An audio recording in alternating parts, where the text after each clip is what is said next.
Listen, and don't look away, because what you're about to hear was never meant to reach the ears of ordinary men. It begins with a room sealed by time, a chandelier still swaying long after the man beneath it stopped breathing, the air heavy with old perfume and the quiet echo of a truth too forbidden for the newspapers of 1841 to print. They said he died without a note, without a reason, without even a struggle, but that was a lie crafted by trembling hands. There was a note, and those who read it swore an oath to bury it deeper than any grave on that forgotten plantation. Not because it contained scandal, but because it revealed the kind of psychological collapse that threatens every man who builds his identity on domination instead of strength. The world called him a master, a landholder, a figure of authority, yet inside his own home he was disintegrating, stripped of the illusions he clung to like armor. His wife's confidence, her growing influence, and the silent, watchful presence of the 9 individuals who lived and worked within those walls created a pressure he could not articulate. It wasn't jealousy, it wasn't rage, it wasn't humiliation. It was the terror of being seen without the mask he had worn since childhood. He had been raised to command, raised to believe that power was inherited, raised to think obedience was a natural law that bent to his will. But men who pretend to be giants while trembling inside eventually face the truth. Power is not given, and it cannot be faked. The whispers in his mind, "You are not enough. They see through you. Your throne is hollow," grew louder each night. The chandelier became his final judge, the silent witness to a man who realized too late that control built on fear is not control at all. And the moment he stood in that dim-lit room, sweating, shaking, staring at the shadows that felt like eyes, he understood that the entire hierarchy he believed in had collapsed around him. What happened that night wasn't a scandal. It was an exposure, a revelation of how fragile a man becomes when his identity depends on the submission of others instead of the discipline within himself. And if you continue with me, you will see how that same darkness still hunts modern men who mistake authority for inner power. Before we descend further, you need to understand something the old storytellers, historians, and officials all attempted to erase. This man's collapse didn't begin on the night he faced the chandelier. It began years earlier, the moment he started mistaking fear for authority and silence for respect. He walked his estate like a king, but every step was hollow because his power came from inherited structures, not inner mastery. And a man who relies on systems instead of self eventually becomes a slave to the very hierarchy he thinks he commands. In private, his hands trembled when he signed documents. He rehearsed his voice in the mirror, forcing it to sound deeper, colder, more decisive. He polished his boots twice each evening, not out of vanity but out of dread, because he knew that if he didn't look unbreakable, someone might notice the cracks forming beneath his skin. His wife noticed first, not through betrayal but through intuition. She sensed the insecurity he tried to drown in speeches and orders. And the 9 individuals in his household, quiet, observant, patient, saw the truth in the way all oppressed people see it.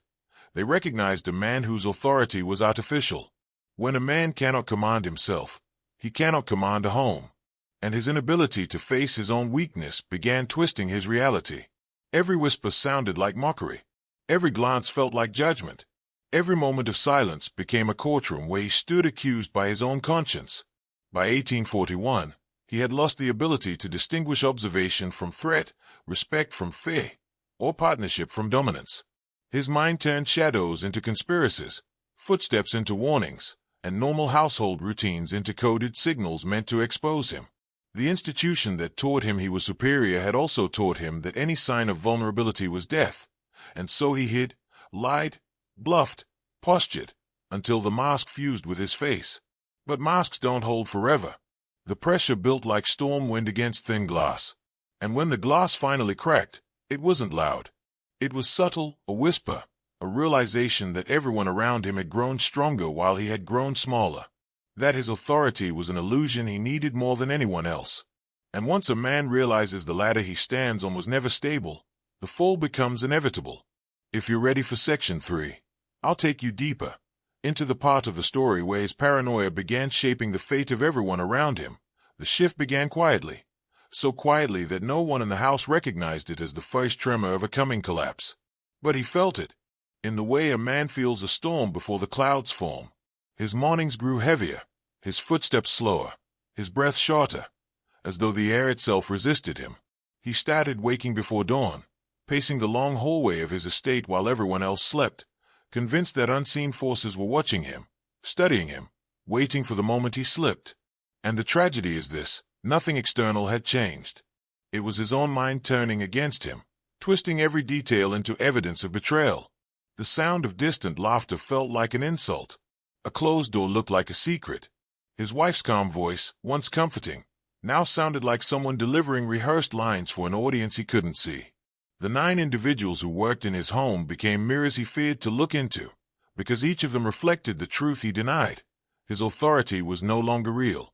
They didn't rebel, didn't rise against him, didn't provoke him in any way.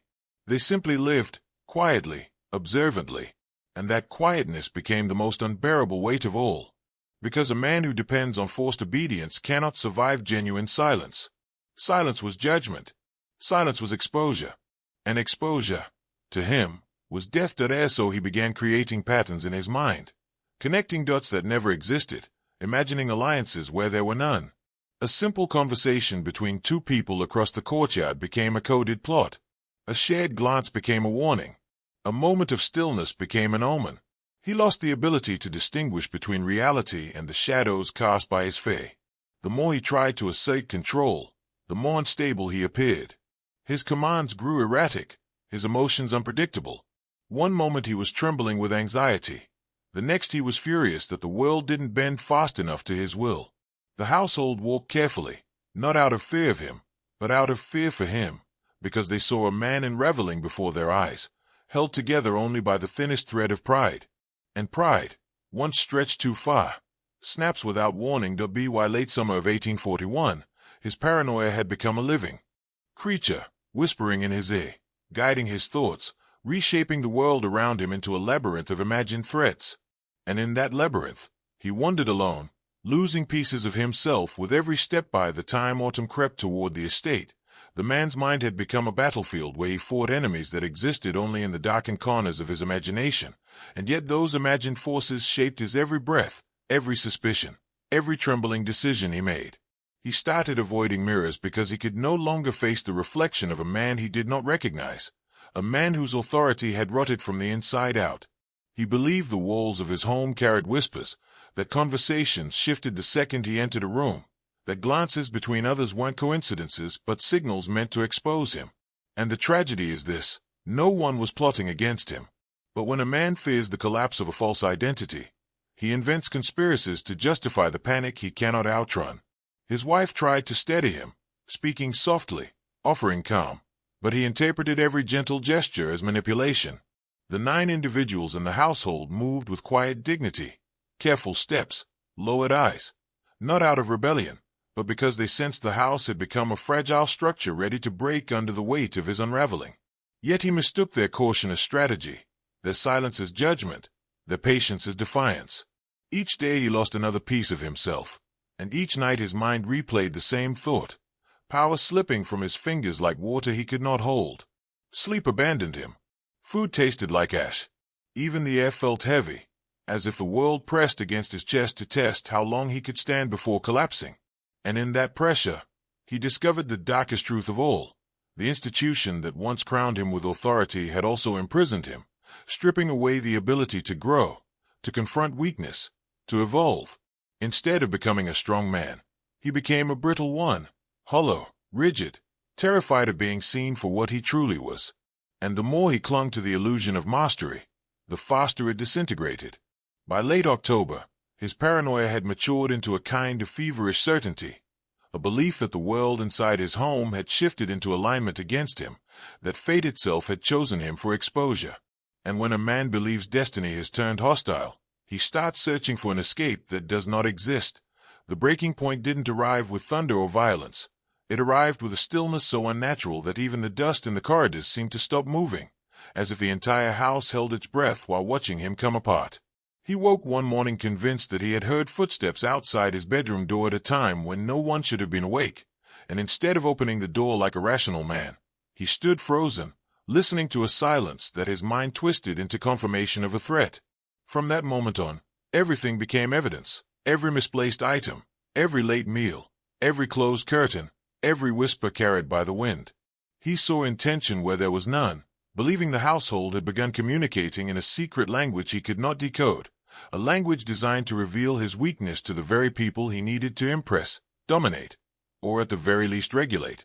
His fear created meaning in shadows that had never meant anything at all. His wife's steady voice became too calm, too controlled, as if she were measuring every syllable to keep him from sensing the truth he imagined she hid. The 9 individuals in his home moved with their usual discipline, but to him their footsteps sounded coordinated, their routines rehearsed, their silence strategic. And in that spiraling paranoia, he stopped seeing them as human beings living out their days in quiet endurance. He began seeing them as reflections of his own internal collapse, quiet, observant, and utterly outside his control. The estate that once felt vast and powerful began shrinking around him like a tightening noose. The walls seemed closer. The rooms felt colder. Every night he paced the same hallway, counting the same floorboards, convinced that some invisible force was tightening its grip. But the cruel truth is this: nothing was gripping him except the weight of a truth he had denied his entire life, that he had never been the master of anything, not his home, not his legacy, not his mind. And once a man realizes that everything he built was propped up by fear rather than strength, he begins to crumble under the unbearable pressure of his own reflection. By the time November approached, he was no longer fighting the world around him. He was fighting the voice inside him that whispered the same merciless question over and over. If they see the real you, what power do you have left? As winter's edge crept toward the estate, the man's unraveling took on a new, more dangerous shape. Not loud, not erratic, but inward, quiet, and corrosive. The kind of mental erosion that dissolves a man from the inside out, while leaving his body moving like a ghost, trapped in its own routines. He stopped speaking unless spoken to, but even then his answers were clipped, suspicious, wrapped in tones that suggested he was measuring every word for hidden meaning. He began writing things down, short phrases, fragmented ideas, notes he hid under floorboards and behind furniture, as if he believed the walls would someday testify against him if he didn't record his truth first. His wife found a crumpled slip of paper in the study one evening, and though she never showed it to anyone, she banned it immediately, because in that single sentence, she recognized the depth of his dissent. "They are watching me through the silence." That line revealed everything. He had crossed from fear into conviction, from anxiety into delusion. And conviction, once infected by paranoia, becomes a chain reaction that no logic can interrupt. The 9 individuals in the household sensed this shift too, not through words but through atmosphere. The air felt charged, tense, coated in the static energy of someone losing the war against his own mind. They moved with even more care, more control, understanding instinctively that a fragile man can become unpredictable when he feels cornered by illusions only he can see. Yet not one of them harmed him. Not one of them plotted against him. Their restraint, dignity, and caution should have eased him, but instead, it deepened his suspicion, because a man drowning in insecurity misinterprets respect as concealment and silence as conspiracy. And the more they tried to steady the home through their calm presence, the more he believed they were preparing for something he couldn't name. The estate's vastness, once a symbol of his family's dominance, now felt like a cavern he was trapped inside, each hallway a reflection of how far he had fallen from the confident heir he once pretended to be. Nights became worse. He stopped sleeping altogether. He sat awake in a chair until dawn, staring into dark corners, imagining shapes shifting where nothing moved. And the cruelest part of his deterioration was this: the more frightened he became, the more certain he felt that everything he believed was finally being revealed. In his mind, the house wasn't falling apart. His illusions were. And for a man built on illusions, that was the beginning of the end. By the time December settled over the land, the man was no longer living inside a home. He was living inside a pressure chamber of his own creation, a place where every sound carried weight and every moment of quiet felt like a test he was destined to fail. He had stopped interacting with the world beyond his estate, refusing letters, ignoring visitors, turning away from responsibilities he once considered central to his identity. The outside world no longer frightened him because he no longer acknowledged it. What terrified him was the world within his own walls. He began counting the people in the household every morning, pretending it was routine, pretending he was simply organizing chores, but deep down he was verifying something he couldn't articulate, something he feared would confirm the invisible pattern he believed was closing around him. His wife noticed the way his eyes darted toward shadows, the way he paused mid-sentence as if listening to a voice only he could hear, the way he flinched when someone entered a room too quietly. She tried to reach him, to speak to the remnants of the man she once understood, but every gentle attempt at connection only convinced him further that she was shielding information, guarding secrets, managing him. And in his unraveling mind, management was equivalent to control, and control was something he believed he was owed, not subjected to. The 9 individuals in the household treated him with careful respect, sensing the volatility smoldering beneath his thin composure.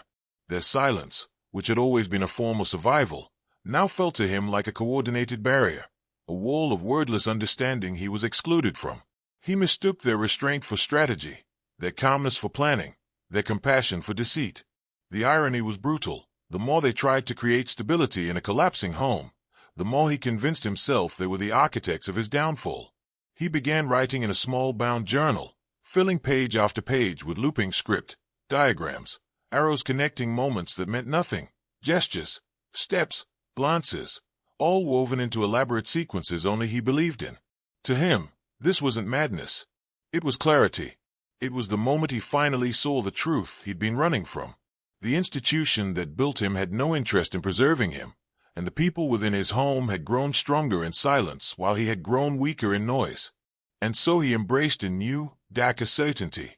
If he didn't uncover the hidden order, the hidden meaning, the hidden intentions he imagined all around him, then he would be consumed by them. In this conviction, he found purpose again, not strength, but something far more dangerous. Obsession. Obsession became the only fire left burning inside him, a feverish glow that devoured sleep, reason, and whatever fragments of stability he still possessed. He began moving through the house at strange hours, drifting from room to room with a candle held low, the flame trembling with every step he took, as if even the light feared where his mind was going. He scrutinized the smallest details, the alignment of chairs, the placement of utensils, the way curtains fell, the distance between footprints on the porch, convinced that each tiny variation carried a message, a sign, a clue to the conspiracy he believed had taken root under his own roof. The tragedy was that none of these signs existed until he invented them, yet once he imagined them, they became undeniable truths in his unraveling mind. His wife, once a pillar of calm logic, now found herself navigating a man who flinched at kindness and recoiled from honesty, a man who questioned her every word while demanding she say more, as if searching her voice for tones she had never used. The 9 individuals in the household saw the shift clearly. They observed him with the same quiet alertness with which one observes a storm cloud forming on the horizon, not out of fear of violence, but out of understanding that a soul collapsing in on itself radiates an unpredictable, sorrowful intensity.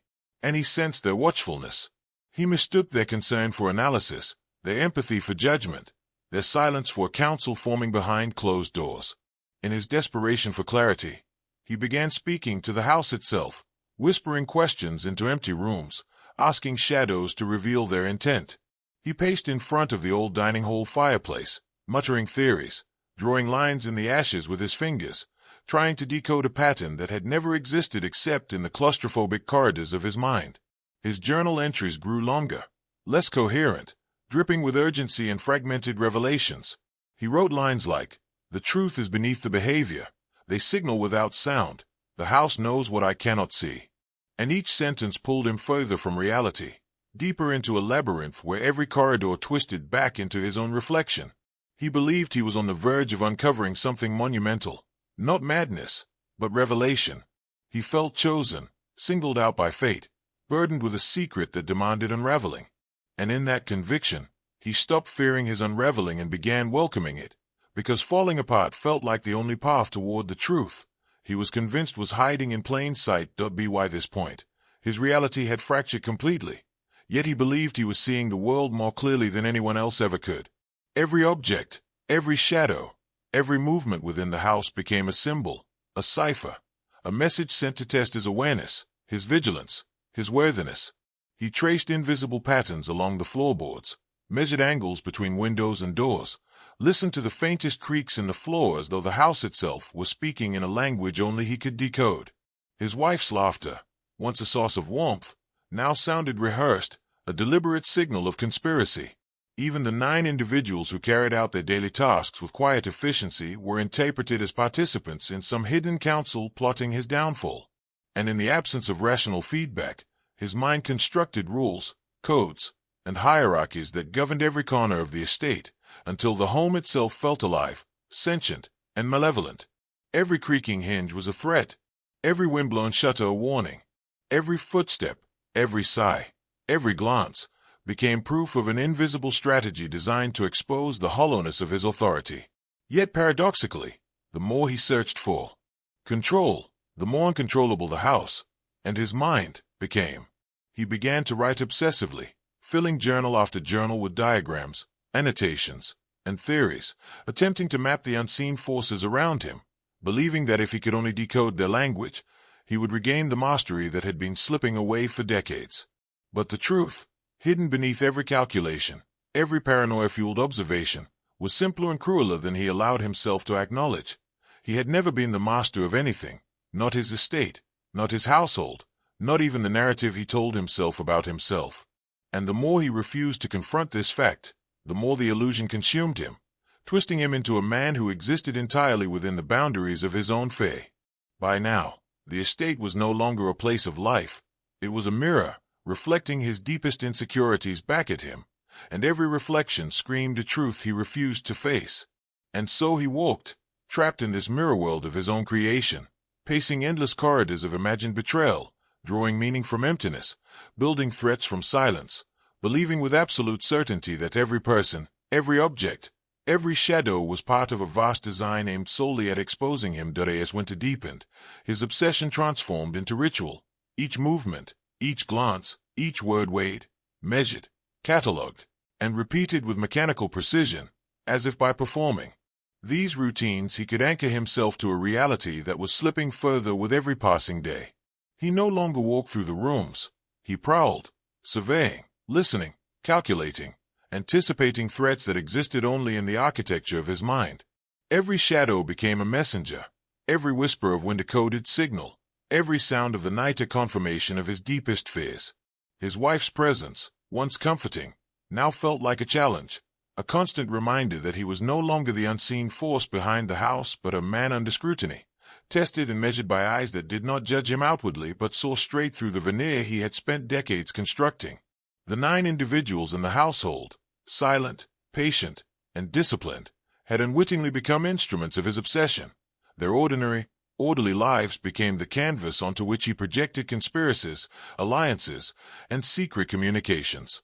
He began speaking in half-formed sentences, writing in codes no one else could understand, drawing diagrams in the margins of books that had once held simple records, convinced that somewhere, within these patterns, lay the key to reclaiming a power that had never been his to begin with. Nights stretched endlessly. Sleep became a luxury too dangerous to risk, because in the dark he imagined the walls breathing, the ceilings listening, the floors whispering their accusations. And yet, paradoxically, he felt a grim exhilaration, a perverse clarity, that he alone understood the invisible machinery running beneath the surface of his world. The estate, once a symbol of wealth and dominance, had transformed into a labyrinth of perception and fear, and he wondered it with the precision of a man chasing a truth that did not exist. Every creak, every movement, every slight shift became evidence, and with each perceived clue, he tightened his grip on the belief that control was possible if only he could decode the final secret hidden in plain sight. But the truth was unavoidable. The real pattern, the real force, had never been outside him. It was his mind itself, bending reality around paranoia, shaping every shadow into a warning, until he could no longer distinguish the house from the prison of his own making. By the early months of the following year, the man had ceased to be recognizable even to himself, a ghost moving through a home that had become a reflection of his inner chaos. Every corridor, every doorway, every candlelit corner was infused with meaning only he could perceive, and the boundaries between reality and imagination blurred until they were indistinguishable. He catalogued everything: footsteps, whispers, the positioning of furniture, the timing of doors opening and closing, as if each held a message from some invisible authority judging him. His wife, patient and composed, tried subtle interventions, small gestures of normalcy, yet each attempt only reinforced his belief that she was part of a calculated design to expose the fragility he so desperately wanted to hide. The 9 individuals in the household, moving through their duties with quiet discipline, became silent witnesses to a man unraveling at a velocity he could no longer control. Every shadow seemed to stalk him, every draft to conspire against him, every reflection to mock him. And as he became more isolated, he began to speak aloud to empty rooms, asking questions that had no answers, mapping threats that did not exist, drawing connections between moments separated by hours, days, even weeks. He wrote endlessly in journals no one would read, filling pages with theories of hidden alliances, secret communications, and deliberate manipulations, believing that if he could only interpret them correctly, he could restore the dominion that had always been an illusion. Sleep became impossible, hunger lost meaning, and time itself seemed to warp around him, stretching seconds into hours, hours into nights. The house, once a symbol of control and heritage, had transformed into a mirror that reflected only his own fears, magnified until they became reality in his perception. And yet, in this obsession, he believed himself a seeker of truth, a man standing on the precipice of revelation, chosen to perceive what others could not. He could not see that the real revelation had already arrived.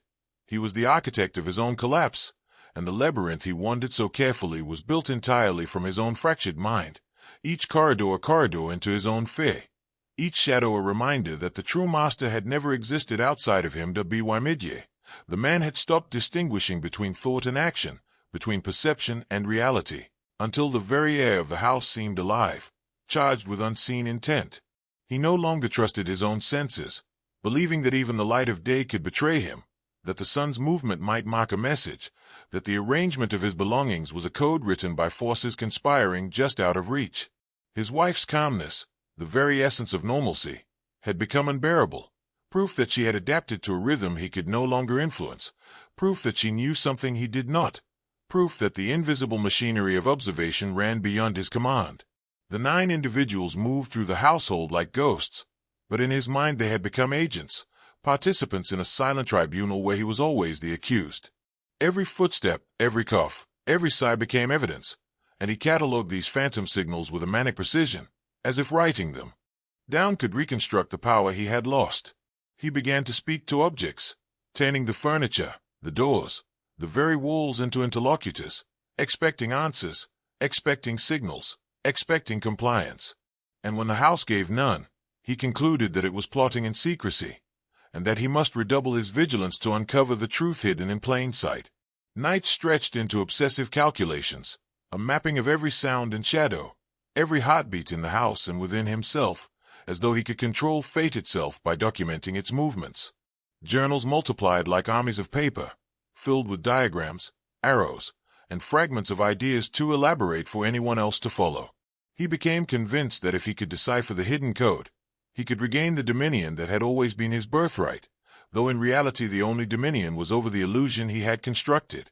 The walls pressed closer, the floors groaned louder, and the chandelier above, once an ornament, now a silent sentinel, loomed in his thoughts as the ultimate witness. By now, the distinction between master and prisoner, observer and observed, had collapsed entirely. The estate, the people, the shadows, the silence, even the light itself, had become tools in a conspiracy that existed solely in his mind, yet felt as tangible, as immediate, as lethal, as any reality outside the walls. And with each passing day, the man who once believed himself untouchable drew closer to the point where all illusions would shatter, and the consequences of that shattering would be absolute. By late summer, his obsession had reached a fever pitch, a stage where calculation and paranoia fused into a single, unbreakable lens through which he interpreted every sensation. He no longer saw the people around him as human beings, but as pieces in a game only he could understand, pawns whose movements, gestures, and silences carried messages that confirmed his fears. His wife, who had once been a partner in life, now existed as a symbol of everything he could not control, a constant reminder that influence flows both ways and that authority is never absolute. The 9 individuals in the household moved quietly through their routines, yet to him, they orchestrated every mundane action as part of a conspiracy to undermine him, to expose his hollowness, to assert a truth he could not bear to face. His journals overflowed, filled with arrows, diagrams, fragmented observations, coded language only he could interpret, as he attempted to map the invisible forces shaping his reality. Each page was an attempt to assert dominion over the chaos he imagined was closing in, a desperate declaration that understanding meant control, and control meant survival. Yet the more he wrote, the less anchored he became, drifting further into corridors of his own mind where shadows became enemies and silence became accusation. The house itself transformed into an extension of his paranoia. The creak of a floorboard became a deliberate message, the movement of a curtain in the wind a signal, the flickering of candlelight a warning. Time itself lost meaning. Hours stretched and folded. Nights blended into mornings, and he prowled the estate like a man hunting an invisible predator that existed only because he imagined it. And as he moved through this internal labyrinth, he felt a grim exhilaration, a sense that he alone perceived the hidden currents of power, that he alone had access to truths too dangerous for others to know. Yet with every revelation, every pattern he uncovered, the house and his mind tightened around him like a noose, pulling him closer to an inevitable confrontation with a truth he had long refused to acknowledge, that the collapse of his authority had never been caused by anyone else, that the conspiracy he imagined had never existed outside his own mind, and that the final reckoning would come not from the world, but from himself. By autumn, the man had retreated completely into the patterns of his own creation, a solitary observer of a world that existed solely in his imagination yet seemed unbearably real. Every object in the house became a symbol, every shadow a messenger, every footstep a coded signal confirming the vast conspiracy he believed surrounded him. His wife, who had endured his transformation with quiet patience, now existed to him as both witness and conspirator, an embodiment of a power he could no longer assert or understand. The 9 individuals in the household moved with precision and care, yet to him, each glance, each pause, each mundane action became evidence of design, proof that the invisible machinery of the house was actively working against him. He began talking to the walls, whispering questions, tracing diagrams on tabletops, pacing endlessly through corridors that seemed to lengthen with every step. Journals multiplied, pages filled with arrows, symbols, and fragments of logic that only made sense in the fevered architecture of his mind, a desperate attempt to map, to decode, to regain a dominion that had always been an illusion. Night became the most dangerous time, when the shadows seemed to deepen, the air heavy with imagined intent, the silence a language he alone could read. He began counting repetitions, steps, creaks, movements, as if enumerating them could reveal the hidden order behind it all, yet the counting only confirmed the growing chaos he could not escape. And in this relentless pursuit of clarity, he failed to see that the labyrinth had been built not by others but by himself, and that the longer he wandered within it, the more he became a prisoner of the very fears and obsessions he had cultivated. The house, the people, the shadows, all had become mirrors reflecting his own disintegration, a world that existed not as it was, but as he imagined it, filtered through suspicion, fear, and the unrelenting demand for control. And with every passing day, the invisible threads that bound him to reality frayed further, leaving him teetering on the edge, suspended between perception and delusion, until the point would come where the weight of his own mind became inescapable. By the approaching winter, his descent had become a ritualized obsession, a cycle of vigilance, calculation, and imagined confrontation that consumed every waking moment. He no longer trusted sound or silence, light or shadow. Every movement in the house, no matter how small, became a signal, a coded attempt to reveal his weakness or expose the truth he feared. His wife, once a source of warmth, now existed in his mind as a measure of every failure, every crack in the mask he wore, a living proof that control was fleeting and that authority could never be absolute. The 9 individuals in the household, who had lived under his roof for years, now moved like phantoms, their presence both necessary and intolerable, their quiet compliance a constant reminder that obedience is not loyalty, and respect is not mastery. He began to catalog everything obsessively, writing fragmentary notes, arrows, diagrams, calculations, sequences of observation that he believed would reveal the hidden order behind the chaos, the unseen logic of the house, the patterns that proved the conspiracy he was certain surrounded him. Each page of his journals became a fortress and a trap, a testament to his genius and his unraveling simultaneously, evidence of a mind both brilliant and fractured. Nights stretched endlessly, each hour a test, each whisper of wind or creak of wood interpreted as deliberate communication. He counted footsteps, mapped shadows, traced angles with trembling hands, convinced that the solution to the puzzle was just beyond his grasp. And yet, The closer he approached what he believed to be revelation, the more the estate itself seemed to turn against him, not in any tangible way, but through the reflections of his own mind, which had begun to animate the walls, the floors, the ceiling, and the chandelier overhead into instruments of accusation. In this world of self-imposed surveillance, he became simultaneously detective, defendant, and prisoner, interpreting everything as evidence against himself. The very effort to decode the invisible machinery only strengthened the machinery itself, until his obsession was no longer a means of control but the manifestation of the collapse he could not escape. And in this fevered state, he began to realize a truth too dangerous for comfort, that the final confrontation he feared, the exposure he anticipated, the reckoning he imagined lurking behind every shadow, had always been waiting for him inside his own mind. By the turn of the year, he had become a man trapped within a house that no longer existed outside his perception, a labyrinth constructed entirely by fear, obsession, and the illusions of authority he had clung to his whole life. Every sound, every shadow, every shift in light was dissected, catalogued, and interpreted as evidence of a vast, unseen conspiracy, a system designed specifically to test him, undermine him, and expose him. His wife, who had endured the slow unraveling with patience and composure, now appeared to him as a conspirator, a guardian of secrets he could not penetrate, a constant reminder that mastery is never given, only earned, and that influence flows both ways.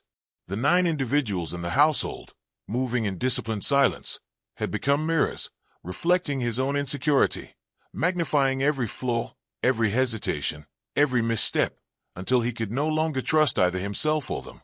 He filled pages with intricate diagrams, coded notations, and fragmented observations, convinced that the patterns he traced in shadows, footsteps, and whispers could reveal a hidden order, a secret architecture of power that he had failed to see before. Night stretched into an unbroken vigil, as he prowled corridors with candlelight trembling in his hands, speaking aloud to empty rooms, asking questions he knew would not be answered, attempting to decode signals that existed only in his mind.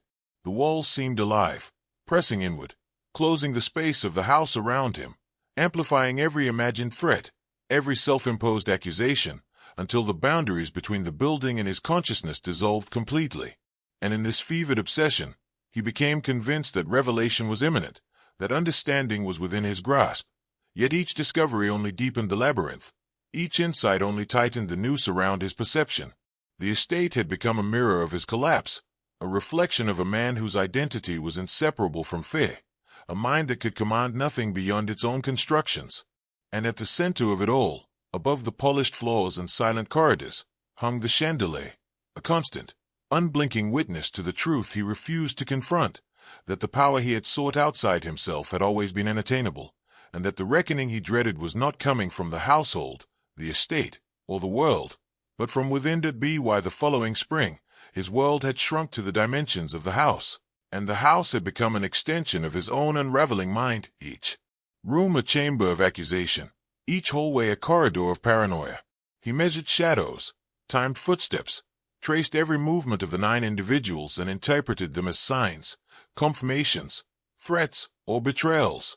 Even the sunlight streaming through windows became a signal, a coded test of his awareness, and he catalogued it with obsessive precision, convinced that if he could decode these invisible patterns, he would reclaim the authority that had always been slipping from him. His wife, ever calm, was now perceived as an oracle of control, a subtle manipulator, a living proof that he could command nothing, not even the trust and loyalty he assumed were his birthright. He no longer conversed freely. Words had become weapons and traps, both for himself and for the people around him. Journals multiplied endlessly, each page a fragment of an internal map he believed would expose the hidden architecture of influence running beneath the surface of the house, the household, and his life. Nights were spent pacing, muttering, writing, erasing, and writing again, trying to decode the invisible logic he imagined at work. Yet each discovery only confirmed the reality he could not escape. He had created a prison, a labyrinth, a conspiracy entirely of his own mind. The walls, the shadows, the floors, even the chandelier above, all had become instruments in a narrative of exposure he could not control, mirrors reflecting his insecurities magnified 100-fold. He began speaking aloud to the air, testing his own reasoning, demanding answers from objects, from silence, from the dark corners of rooms that never replied. And in this relentless pursuit of meaning, he did not see the simplest truth. The power he had believed lay in commanding others had always been a test of himself, and failing that test meant the unraveling he now experienced. Every step, every observation, every meticulous note brought him closer to a confrontation he had long feared, not with the household, not with the house, but with the unvarnished, unflinching truth that he had never been in control at all. The chandelier above hung like a silent executioner, marking the apex of his obsession, the witness to a collapse no one could halt and no one could comprehend today. As summer approached, the man's obsession had evolved into something far darker than simple paranoia. It had become a lens through which every motion, every sound, every subtle shift in the house was a revelation of his failure, a proof of the conspiracy he alone could perceive. He moved through the rooms with careful deliberation, counting steps, noting the positions of chairs, tables, and objects as if each alignment were a cipher, a code waiting to be deciphered. The 9 individuals who maintained the estate, once silent witnesses, were now perceived as participants in a system designed to expose him, and he catalogued their movements with obsessive precision, convinced that each action was deliberate, strategic, calculated. His wife, serene and patient, had become a figure of inscrutable power, a reminder that influence was not unilateral and that mastery was never given. It had to be earned, yet he felt incapable of achieving it. His journals overflowed with fragmented diagrams, lines, arrows, and symbols, each a desperate attempt to map invisible forces he believed dominated the household, the estate, and his life itself. The chandelier above, once a simple fixture, became a sentinel in his fevered imagination, a silent observer of his failures, a symbol of the ultimate judgment that awaited him. Nights were spent in vigil, whispering to empty rooms, tracing shadows on floors, measuring light, and speaking to the air as though the house itself could answer. Every creak of timber, every shift of wind, every distant sound became a coded message demanding interpretation, and with each interpretation, he felt both enlightened and more ensnared, a man convinced he was on the brink of revelation yet trapped in a maze of his own creation. The estate had become a mirror of his psyche, each corridor and hallway reflecting his insecurities, magnifying his fears, twisting reality until there was no distinction between truth and imagination. And in the midst of this obsession, he understood something terrifying yet exhilarating. The true pattern, the true order, had never existed outside his mind, and the reckoning he had always feared was coming not from others, not from fate, but from the unrelenting, inescapable machinery of his own consciousness. By the time autumn returned, the man had surrendered fully to the architecture of his own fate, a world where the house, the people within it, and even the shadows themselves were actors in a drama scripted entirely by his unraveling mind. He no longer moved naturally. Every step was measured, every glance calculated, every gesture a test of his ability to anticipate threats he imagined lurking in every corner. His wife, whose composure had once calmed him, now became a symbol of the mastery he could never attain, a living reminder that influence was not granted by birthright or inheritance but demanded understanding and discipline he had long abandoned. The 9 individuals in the household, who had quietly adapted to his routines, now existed in his mind as a tribunal, a network of silent observation designed to expose his failings at the precise moment he thought he was secure. Journals stacked like walls around him, filled with fragmented diagrams, coded symbols, observations, and the mapping of sounds and shadows, each page a desperate attempt to assert dominion over a world that existed only in his imagination. Night after night he prowled the corridors with candlelight flickering, tracing lines on the floor, speaking questions aloud to walls that would never answer, testing himself against a conspiracy that existed only because he believed it did. Even the chandelier, once decorative, had become a silent judge, suspended above him like the final arbiter of his failure. And in every calculated observation, in every measured breath, he failed to see the simplest truth. The power he craved was never held in control over others, but in command of himself, a command he had lost decades before. The house was no longer a home. It was a mirror, reflecting back every insecurity, every misjudgment, every unacknowledged flaw with merciless precision. And as the days passed, he descended further, convinced that revelation, understanding, and mastery lay just beyond the threshold of perception, yet unable to see that he had been wandering in a labyrinth of his own design, and that the reckoning awaiting him would be absolute, inevitable, and entirely self-inflicted. By late autumn, the estate had become less a place of life than a monument to his obsession, each corridor, room, and shadow calibrated to confirm the patterns his mind insisted were real. He measured everything obsessively, the distance between steps, the placement of chairs, the angles of light, the sequence of sounds, and in doing so, convinced himself that the house itself was speaking, warning, conspiring. His wife, who had endured so much, now existed to him as both conspirator and oracle, a silent test of his insight and control, a constant reminder that mastery was never absolute, that influence was earned and fleeting. The 9 individuals in the household, whose movements had always been disciplined and unobtrusive, were now elements in a narrative only he could read, their silence and order interpreted as deliberate codes meant to expose him. His journals had multiplied to towers of paper, each page a record of the invisible logic he believed governed the world around him, each diagram an arrow, a desperate attempt to map the unseen forces he thought were orchestrating his life. Nights became obsessive vigils, spent pacing corridors, tracing patterns with trembling hands, whispering questions into empty rooms, searching for signals that existed only in his mind. Every creak of the floor, every flicker of candlelight, every shadow cast by the windows became confirmation of a design beyond his comprehension yet entirely personal, a machine of paranoia running on the fuel of his imagination. He had become both prisoner and overseer of his own mental labyrinth, convinced that revelation was just beyond the next turn, the next observation, the next coded sequence. Yet in this pursuit of clarity, he failed to see the cruel reality. The power he sought lay not in the observation of others, but in mastery over himself, a mastery he had forfeited long ago.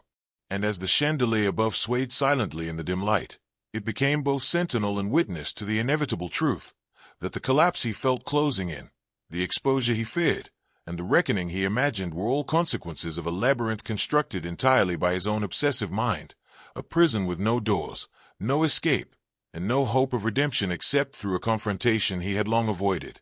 By the onset of winter, the man's obsession had crystallized into a ritualized, relentless focus that consumed every waking moment, leaving no room for reason, for calm, or for clarity.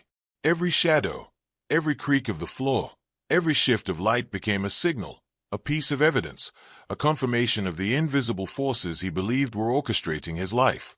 His wife, whose patience had been tested for months, now existed in his mind as a silent judge, a guardian of secrets, a reminder that influence was never unidirectional and that control was an illusion he had always failed to maintain. The 9 individuals in the household moved through their duties with quiet precision, yet he interpreted their silence, their discipline, their ordinary actions as components of a vast, deliberate design meant to expose his weaknesses and confirm his insecurities. Journals multiplied, pages filled with fragmented diagrams, arrows, coded symbols, and obsessive observations that he believed would reveal the patterns guiding the house, the household, and the unseen forces surrounding him. Nights were spent pacing, muttering, drawing lines in ash on the floors, whispering to walls that could not answer, measuring angles of light, counting footsteps, cataloging shadows, all in pursuit of a truth that existed only in his imagination. The chandelier above, once ornamental, had become a sentinel, a witness, a silent arbiter of his unraveling, and he imagined it watching, judging, marking the moments of his failure. Every attempt to decode the perceived conspiracies only tightened the grip of obsession, making the labyrinth of his mind more elaborate, more impenetrable, more inevitable. And yet, amidst the fever of calculation, he did not recognize the ultimate truth. The patterns he sought, the conspiracies he feared, the secrets he imagined were all reflections of his own fractured perception, a prison constructed from his insecurities and obsessions. His reality had become inseparable from delusion, his vigilance indistinguishable from paranoia, and the reckoning he had long since closing in was not orchestrated by others, but by the unrelenting machinery of his own mind, awaiting the moment when the weight of it all could no longer be borne. By the deep of winter, the man had ceased to interact with the world beyond the narrow confines of the estate, and even within it, he was no longer present in the moment. He existed entirely within the patterns, the codes, the sequences he believed dictated every shadow, every whisper, every heartbeat in the house. His wife, once a companion, had become a figure of inscrutable authority in his imagination, a living proof that mastery over others is never absolute and that control is a fragile, fleeting illusion. The 9 individuals in the household, whose discipline and quiet diligence had been constant for years, now became actors in a narrative he alone could read, a silent tribunal in which every glance, every pause, every subtle movement was interpreted as evidence of a conspiracy aimed directly at him. Journals covered tables and floors, each page dense with arrows, sketches, fragmented observations, and coded notations designed to map the invisible currents of influence he was certain flowed through the estate. Nights were consumed by obsessive calculations, measuring shadows, tracing angles of light, counting floorboards, whispering questions to walls, testing silence for messages, listening to the slightest creak as if it were a code. The chandelier above, ever present, became a symbol of inevitability, a sentinel observing a collapse he could neither control nor escape. His reality had contracted until the house itself felt alive, sentient, malicious, a labyrinth built from fear and obsession, and in this suffocating perception, he felt both omniscient and powerless. Every movement confirmed the patterns he imagined, every silence deepened his conviction that revelation was imminent. And yet the cruelest truth remained invisible to him. The house, the people, the shadows, the very air were innocent. It was he who had constructed the conspiracy, he who had fabricated the codes, he who had imprisoned himself within a world of obsessive surveillance and relentless fay. The reckoning he had always anticipated was not coming from outside. It had been there all along, waiting for him to realize the full extent of his own undoing. By the following spring, his mind had become a constant battlefield, a relentless war between the perception of control and the certainty of exposure. And he wandered through the estate as though navigating a minefield, where every shadow, every creak, every footstep was a potential trigger for disaster. His wife, whose calm endurance had long tempered his spiraling thoughts, now existed in his imagination as both judge and conspirator, a living embodiment of the authority he could not command, and a reminder that influence is never unilateral but flows in currents that cannot be forcibly redirected. The 9 individuals in the household, moving silently through their duties, became characters in a theater only he could see, participants in an invisible council whose purpose was to illuminate his failings, to expose every insecurity he had long buried. His journals had multiplied into mountains of paper, each page filled with coded diagrams, fragmented observations, arrows connecting events, and obsessive calculations that attempted to map the imperceptible forces he imagined dominated the household, the estate, and his life. Nights stretched into endless vigils, pacing halls, counting floorboards, tracing light and shadow, whispering questions into empty rooms, mapping the invisible flows of energy he believed moved against him. Even the chandelier above had become an emblem of judgment, suspended silently, watching, marking each failure, a presence both eternal and inescapable. The estate had transformed from a home into a mirror reflecting the fractures of his mind, magnifying every insecurity, every hesitation, every imagined betrayal. Every attempt at mastery reinforced the patterns of delusion. Every observation confirmed conspiracies that existed solely because he believed in them. And in this fevered, obsessive state, he began to sense the inevitable, the revelation he sought, the exposure he feared, the reckoning he imagined would not arrive from the household, the estate, or the world beyond. It had always been waiting inside him, a consequence of a labyrinth of obsession, paranoia, and fear from which there was no escape except the one he could not yet bring himself to consider. By midsummer, his world had constricted to the boundaries of perception his mind had built, and the estate, the household, the chandelier, the shadows, all had become extensions of his obsession, instruments in a narrative he alone could read. Every creak, every shift of light, every minor deviation in routine was catalogued, dissected, and interpreted as proof of an elaborate conspiracy, evidence that the people around him were participants in a silent tribunal meant to expose his failures. His wife, who had endured years of subtle terror and irrational behavior, now existed in his mind as an oracle and judge, a living confirmation that mastery is never absolute and that authority is an illusion upheld only by compliance he could no longer secure. The 9 individuals in the household, acting with discipline, silence, and patience, became both evidence and jury, Their ordinary actions warped into signs and symbols that confirmed his fears, while his journals multiplied into towers of paper.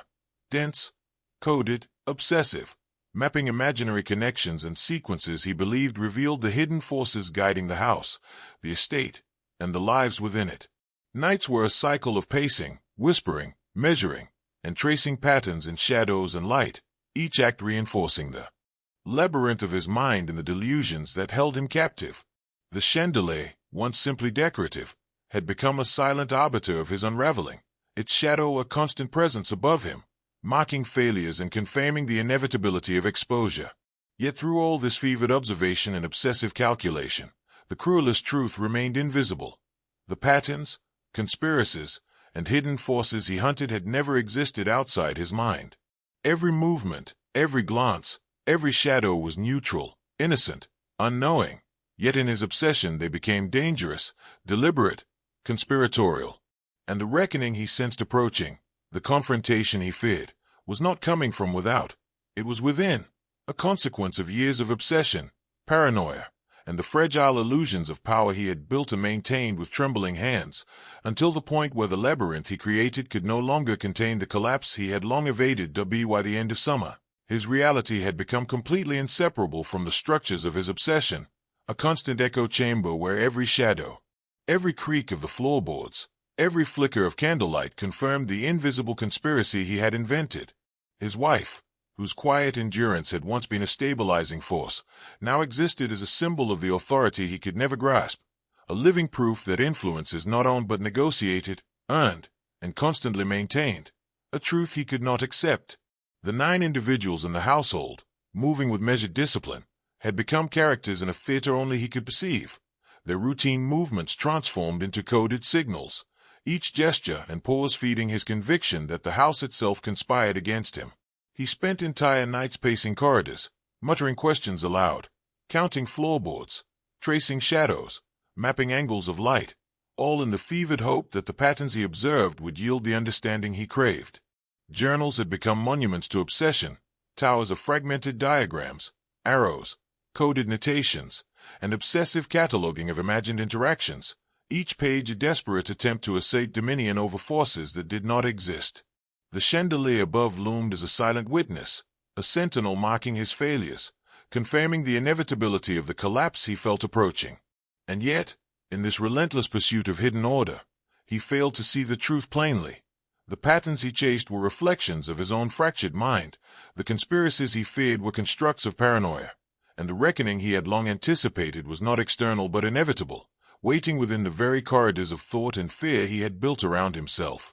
Every observation, every calculation, every obsessive ritual only tightened the grip of the labyrinth he had created, drawing him closer to the final confrontation he had always dreaded, a confrontation not with the household, not with the estate, not with fate, but with the inescapable weight of his own unraveling. By the chill of early autumn, the man's world had narrowed into a perpetual state of surveillance, where the estate, the walls, the chandelier, the shadows, and the people within it existed only as instruments in the obsessive narrative his mind had constructed.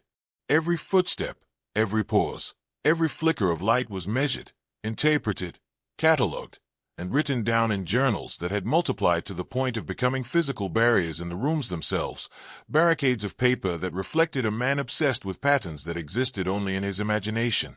His wife, ever patient and composed, had become a living oracle of judgment in his perception, a reminder that mastery is never inherited and authority is never guaranteed, that influence is a negotiation, a balance that he had failed to maintain. The 9 individuals in the household, moving with silent efficiency, were no longer simply workers, they were actors, participants in a tribunal he alone could see. Their everyday actions warped into evidence of an invisible conspiracy he believed had been orchestrated to expose him.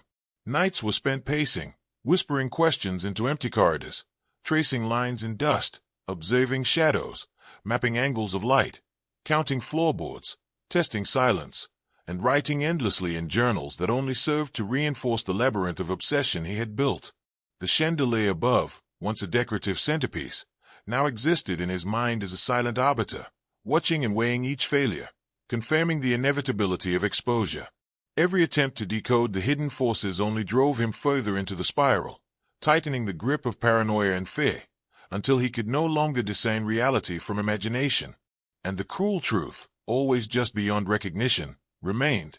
The forces he feared were never outside the house, never within the household, and never in fate itself. They had always been generated by his own mind, and the reckoning he sensed closing in would arrive not from others, but from the inescapable machinery of his own obsession, waiting to consume him entirely. By the deep of autumn, the man had surrendered entirely to the architecture of his own fear, existing in a state where the estate, the chandelier, the shadows, and the movements of the 9 individuals in the household were inseparable from the labyrinth of his obsession. Every detail, every sound, every flicker of light became a code to decipher, a signal confirming his imagined conspiracies, a reflection of the authority he believed had been stolen from him. His wife, whose patience had endured months of irrational behavior, now existed in his mind as an oracle of judgment, a constant reminder that influence is fragile, earned only through perception, discipline, and understanding, a standard he could no longer meet. He spent nights pacing the same corridors endlessly, speaking to walls and shadows, writing in journals that had become towers of fragmented diagrams, coded symbols, and obsessive observations, each page a desperate attempt to regain a dominion that had always been an illusion. The chandelier above, once a simple decoration, now loomed like a sentinel, a silent witness marking every imagined failure, every misstep, every lapse in vigilance. Even the ordinary movements of the 9 individuals, the opening of a door, the placement of a chair, the quiet footsteps across the floor, were interpreted as deliberate evidence against him, confirming the pattern he believed existed and reinforcing the labyrinth that had long trapped him. Sleep was abandoned entirely. Food became meaningless. Time ceased to exist as he prowled corridors, mapping angles of light, counting shadows, tracing patterns, whispering questions into the air, seeking a revelation that never came. And yet, even as obsession consumed him, he remained convinced that mastery was within reach, that the conspiracies he imagined were real, that understanding the invisible forces would restore the power he had always believed was his birthright. The cruelest truth remained invisible, the entire tribunal, the entire conspiracy, the entire machinery of judgment existed nowhere but within the twisted corridors of his own mind, and the reckoning awaiting him would arrive not from the estate, not from the household, not from fate, but from the inexorable collapse of a man consumed entirely by his own imagination. By the approach of winter, his existence had become a taut wire stretched across the chasm of his own obsession, a life lived entirely within the intricate codes and patterns his mind had constructed. Every creak of the floor, every flicker of light, every movement of the 9 individuals, and every glance from his wife had become evidence, proof of a conspiracy designed to expose his deepest vulnerabilities. He no longer saw them as human beings but as instruments, components in a vast, invisible network whose purpose was to test, to undermine, and to measure him. Journals now covered entire rooms, the pages filled with fragmented diagrams, coded observations, arrows, and obsessive sequences, an endless attempt to map a reality that existed only within the fevered architecture of his mind. Nights were spent walking the halls, whispering questions to walls, tracing shadows with trembling hands, counting steps, measuring angles of light, listening for messages that did not exist. The chandelier above, once a fixture of elegance, had become a silent sentinel, an arbiter of his imagined failures, confirming the inevitable collapse he could sense closing in.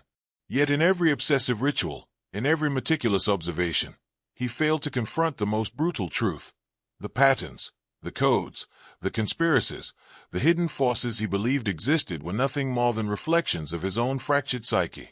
The reckoning he had always feared was not a visitor from the world outside but an inevitable consequence of a mind consumed by obsession, paranoia, and fear, a mind that had built a labyrinth so complex that escape was no longer possible. And now, in the chill of approaching winter, the house had become his prison, the people his unwitting observers, the chandelier his silent executioner, and the truth, cold, absolute, unyielding, was waiting for him to face it fully. The collapse he had evaded for years would arrive not from the world, but from the inescapable weight of his own unraveling mind. By the heart of winter, the man had ceased to recognize the boundary between reality and the labyrinth he had created, and the estate itself had become a reflection of his inner collapse. Every shadow, every flicker of candlelight, Every movement of the 9 individuals, and every glance from his wife had become a symbol, a coded message, proof of a conspiracy that existed only in the architecture of his mind. He no longer walked through the rooms but prowled them, measuring steps, tracing angles of light, whispering to walls, counting floorboards, and cataloging every sound as though it were evidence of an invisible tribunal. His journals had become mountains of paper, each page a desperate attempt to assert dominion over a world that had never been his to command, each diagram, arrow, and coded note reinforcing the labyrinth that now imprisoned him. The chandelier, ever suspended above, had transformed in his mind into the ultimate witness, the silent arbiter of his failures, a symbol of the judgment he could not escape. Sleep was abandoned, meals ignored, and time ceased to exist beyond the endless ritual of observation, calculation, and obsession. His wife's calm patience was interpreted as confirmation of manipulation. The 9 individuals' silent efficiency became proof of coordination, and the house itself appeared sentient, aligned against him in an invisible scheme. Yet the cruelest truth remained unseen.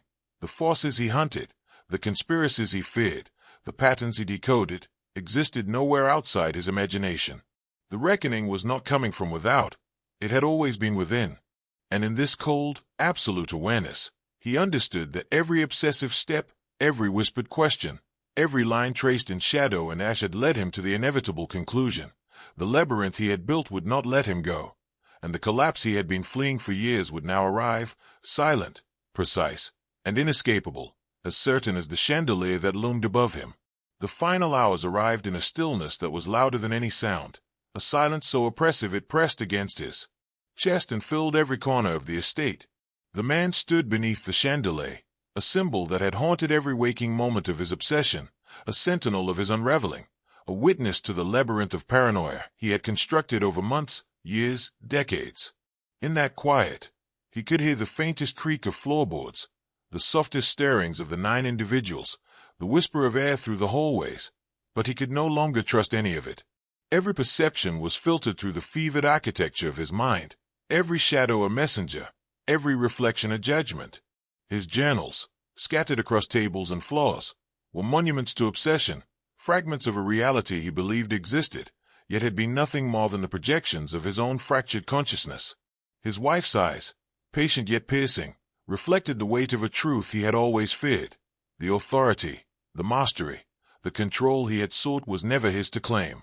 And now, beneath the chandelier that had witnessed his decline, he understood in the deepest marrow of his being that the labyrinth of his own making had no exits, that the reckoning he had sensed for months would not be delayed, that the collapse was absolute and unavoidable.